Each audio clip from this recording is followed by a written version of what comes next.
Hello, and welcome to Unconditional Boundaries Part 2. In this episode, we're going to talk about something I call personal boundaries, the boundaries we hold ourselves to. In many of the situations I run into in my past and with my clients, with my coaching clients, these personal boundaries are the first barrier that we run into. And oftentimes we don't even see them until we try and set boundaries with other people. An indication that you might not have hold yourself to boundaries is when you try and hold others to boundaries, but you don't stick to the consequences or you don't stick to the courses of action you chose. For example, if you have asked your children to clean their bedroom and you tell them if you don't clean your bedroom, then you don't get to play video games after supper, and they don't finish their bedroom, but they still get to play video games after supper, that's you not holding to your boundaries. Um, if you if you ask a coworker to stop interrupting you during work hours, and you say, "If you keep interrupting me during work hours, I'm going to close my office door." And then when they interrupt you next time and you don't close your office door, that's you not holding to your boundaries. When that's a good indication that the boundaries, the first boundaries you need to set, are with yourself. And how you set boundaries with yourself is the same way you would set boundaries with other people. You set an action you intend, and you set two or three um, possible reactions when those are either met or not met. So, an example of a personal boundary might be I want to have a shower in the morning before I go to work. So, a possible course of action when you meet that boundary is you get to go to work early, or you get to have an extra, a nicer breakfast before you go to work, or maybe you get to stop at the coffee shop and grab a coffee on the way to work. And those are things that you could do to reward yourself when you honor your boundary. When you cross your boundary and you don't honor your boundary, and you and you don't shower before you go to work, then not only do you not get the rewards, but you also might show up for work late. You also might choose to come home for lunch instead of stay at work and hang out with your friends. You might choose to go straight to work and not allow yourself to grab a coffee. You might choose to just sit in your car, skipping a shower. If having a shower before work every day is a boundary you have set, skipping your shower should not be a way for you to get another reward. It shouldn't. You shouldn't skip a shower so that you can go buy a coffee. You shouldn't skip a shower so that you get a better breakfast. If you have a shower, you get those things. And in order to have a shower and have your rewards, you'll have to get up a little bit earlier. Having honoring your rewards is how you give yourself boundary or give yourself rewards. Crossing your boundaries, you hold back those rewards. You don't get rewards for crossing your boundaries. You get you don't necessarily get punishment, but you do get an action that isn't pleasant or is maybe unpleasant, like sitting in your car instead of going to get a coffee, instead of or like going to work early instead of having a nice breakfast.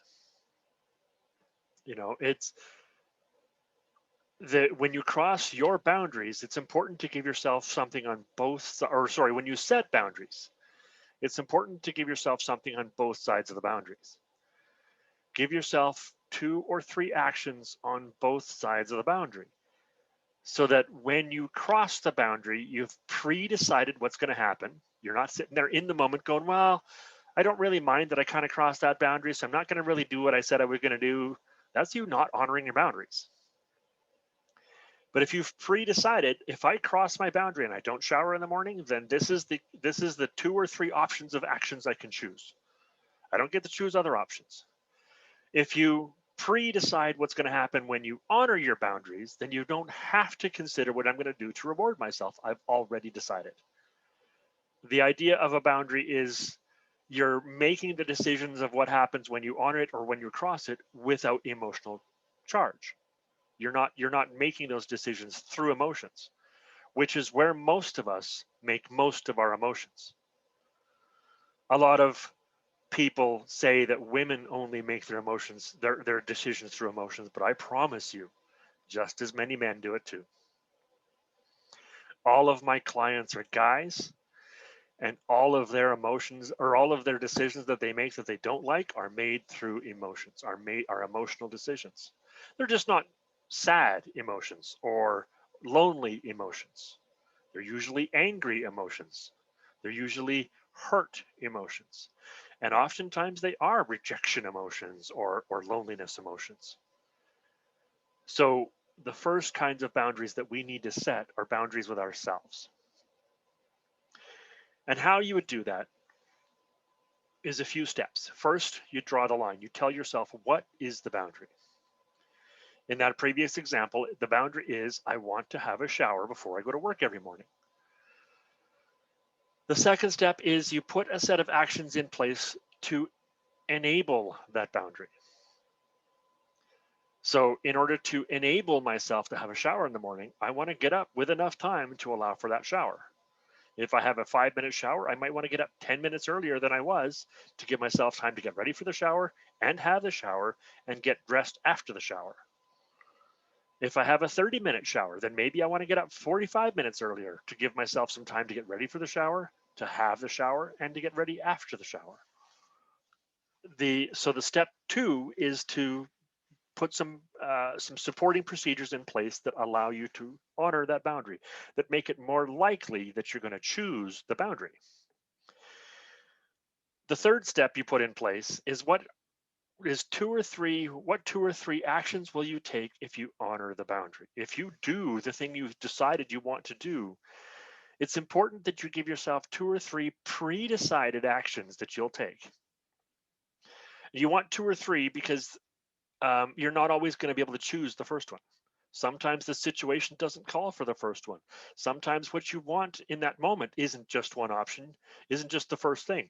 If I shower in the morning and I say the reward I get for showering in the morning is I get to stop for a coffee, well, if I shower one morning and I decide I don't want a coffee, then it's not a reward.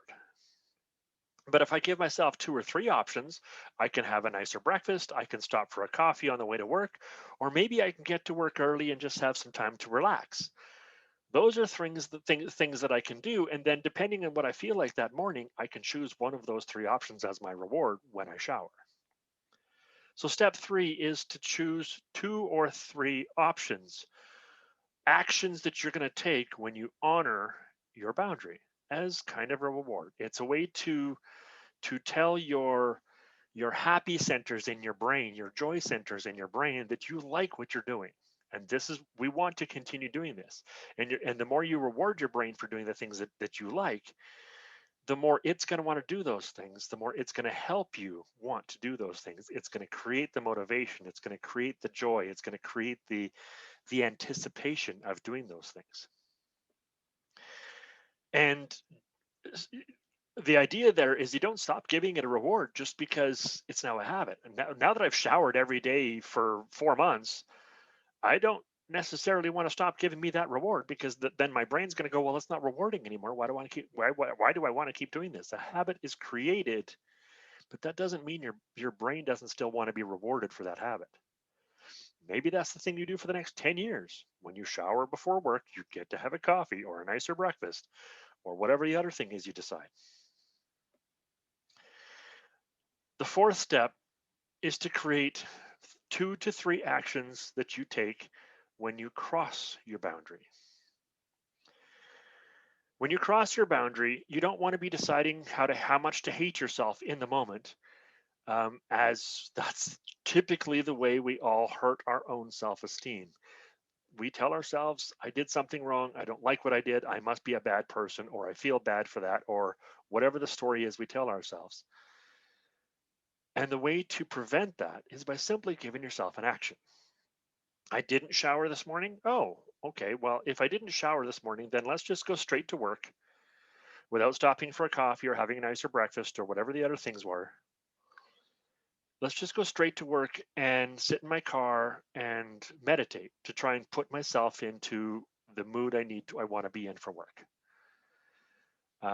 Let's instead of if I didn't shower in the morning, then instead of then I'll make myself a breakfast, the breakfast that I need to have, not the breakfast that I want to have.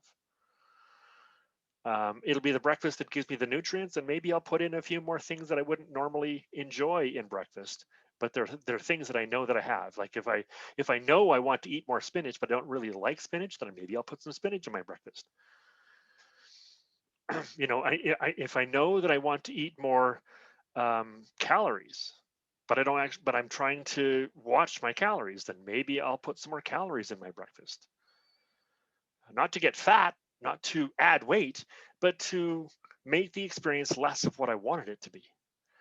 If I want to have a nice carb filled breakfast in the morning and I don't have a shower, then maybe what I have is some fruit and some vegetables instead of bread or toast or cereal or whatever the carbs would be. The idea is to give yourself something that isn't necessarily a punishment, but isn't quite the thing you wanted either. To do the thing you need to do, whether that's meditate or have a good meal or get some time, do the thing you need to do to have a good day at work. And don't give yourself a reward for dishonoring your boundary, for crossing your boundary. So you want to have 2 or 3 actions that you take when you cross your boundary that aren't punishment, but are definitely not rewards either. And it's important to pre-decide those 2 or 3 actions so that when it comes time to crossing your boundary, I didn't shower this morning. I didn't get up in time and I didn't shower, and therefore I don't get my rewards. It's important that when you're feeling kind of disappointed in yourself and kind of down on yourself and kind of like you did something wrong, it's important that you don't give yourself a punishment, and it's important that you don't have to make a decision through emotions. That you can just have 2 or 3 options of things that you're going to do. You can choose one of those options, and then just process the emotion, the disappointment, all by itself without reinforcing it with a punishment. That's where a lot of our shame comes from, is because we feel like we've done something wrong and then we punish ourselves by making an emotional decision about what the consequences are because we did something wrong. And that's where boundaries can help. It's part of what lets us love ourselves unconditionally, accept ourselves unconditionally. That's why this series is called Unconditional Boundaries. You don't have to earn love of yourself. You can't lose it. You can't break it or mess it up.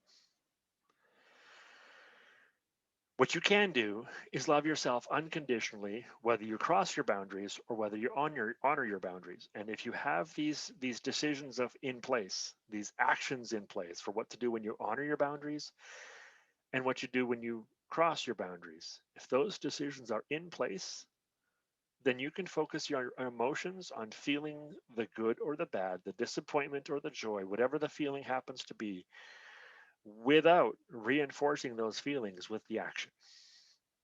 You can have the actions separate from the emotions, and that allows you to feel unconditionally. There's no conditions. I didn't earn it. I can't lose it. I don't deserve it, and I don't. I have the grace to get it anyway. That's what unconditional looks like. And that's why boundaries allow us to be unconditional to ourselves.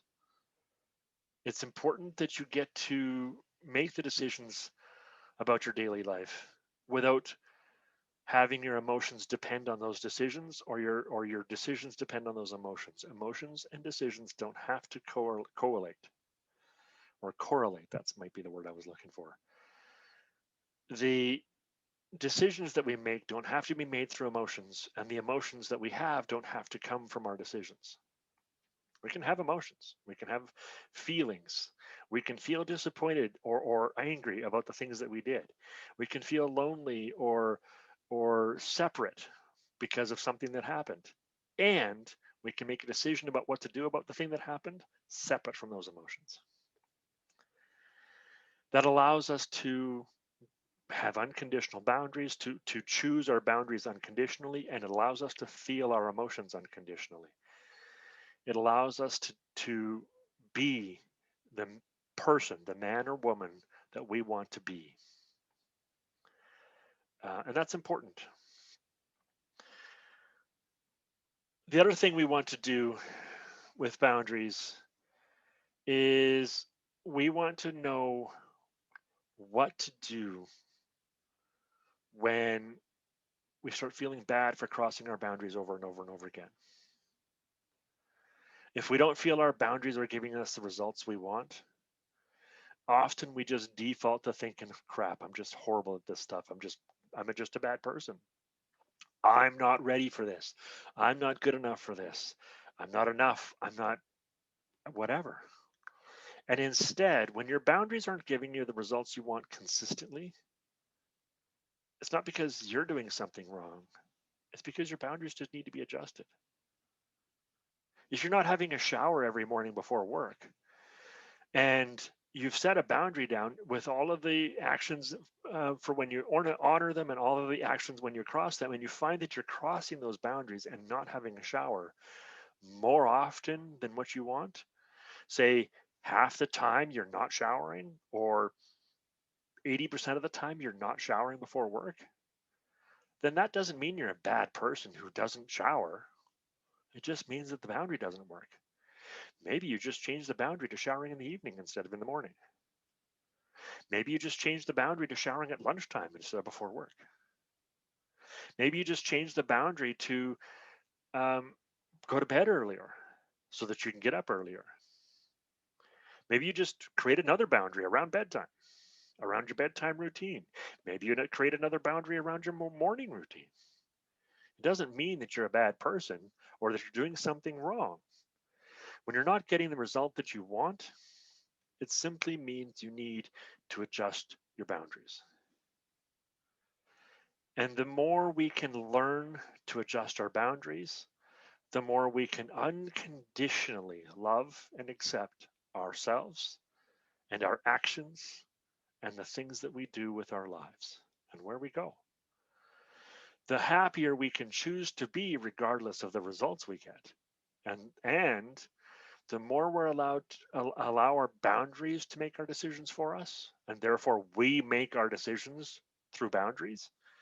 We decide what the boundaries are before we need them, and we use those boundaries to decide our daily lives. The more we do that, the happier we become, the more free our stress becomes, the more we get to use our hard decisions throughout the day on the things that we couldn't have predicted or didn't predict or didn't know about, instead of the things that happen to us daily or weekly or monthly that we know are coming that we can predict.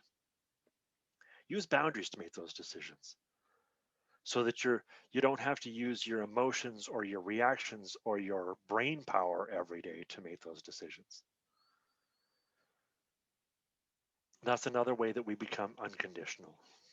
We show ourselves that we don't need it, we don't deserve it, and we can have it anyway. It's good. It's all right to have these things, to be the person we want to be. Another thing that we want with boundaries is we want to see how they work. We want to know when they're working. And as I just alluded to a moment ago, you know your boundaries are working when you have joy and happiness in your life. You know your boundaries are working when you're getting the results that you want. You know your boundaries are working when you start becoming productive in the ways that you intended to be productive. You know your boundaries are working when you're becoming the person that you want to be, when you see yourself as the person you've always wanted to be. You know your boundaries are working when things just feel better in your life, when you don't feel so stressed anymore. You don't feel so much chaos. Maybe you feel a little more loved or a little more safe or a little more secure. Maybe you feel a little less alone or a little less rejected. because your boundaries allow you to care for yourself unconditionally. And maybe you feel a little smarter, a little more empowered, a little more able. That's how you know your boundaries are working. Trust me, if you can get to this place with your boundaries, if you can get to the place where your boundaries are serving you, are giving you the results that you want, all you're going to want to do is create more boundaries, is find other areas of your life where you're not getting the results you want and do more of that. Thank you, my friends. If you want any help with boundaries, drop me a line, drop a comment on the video, come talk to me, find me on Facebook at facebook.com/the unconditional coach, and contact me. I'd love to help. Thank you very much.